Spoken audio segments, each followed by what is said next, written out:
C'est un projet qui n'a pas du tout fait l'unanimité. Pourtant, il y a 40 ans, sortait de terre la tour aux figures de Jean Dubuffet, que l'on peut apprécier à Issy-les-Moulineaux.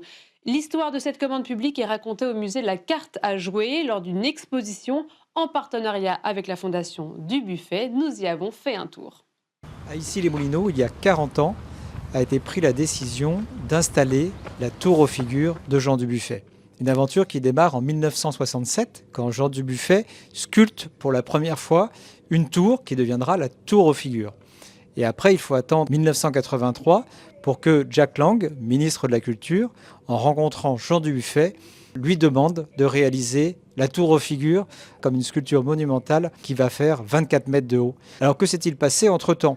L'aventure de Dubuffet, elle n'est pas française, elle est surtout américaine, où il reçoit des commandes prestigieuses, importantes, qui vont tout de suite le propulser dans un rang d'artiste international, aimé à l'étranger, mais peu apprécié finalement en France, puisque aucune grande commande finalement n'aboutit. Le choix d'implantation de l'œuvre a été un grand débat. Un débat qui a pris même une tournure nationale. C'est sur la place d'Italie qu'elle devait s'ériger. Mais en réalité, face à l'hostilité justement des riverains, à l'hostilité de certaines associations, le maire de Paris, à l'époque Jacques Chirac, recule sur cette installation. C'est sur une butte qui fait partie du grand domaine de Saint-Cloud, domaine national, où l'on imagine qu'on imagine 100 riverains, que la tour est envisagée. Or, le maire de Saint-Cloud, M. Fourcade, s'oppose à l'érection de la tour aux figures. C'est François Mitterrand lui-même qui va trancher le débat en disant « eh bien, ça ne sera pas à Saint-Cloud ». Et là, il faut tout reprendre.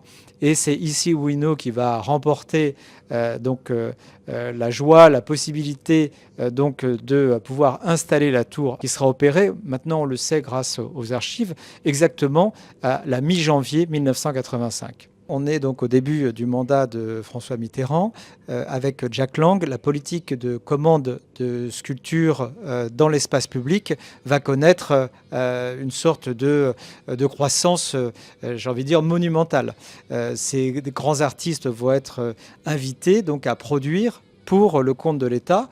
J'en veux pour preuve Jean Tinguely, Niki de Saint-Phal et tant d'autres, Armand, César, et donc Dubuffet s'inscrit en fait dans cette dynamique. Tout cela est militant, d'une certaine manière politique.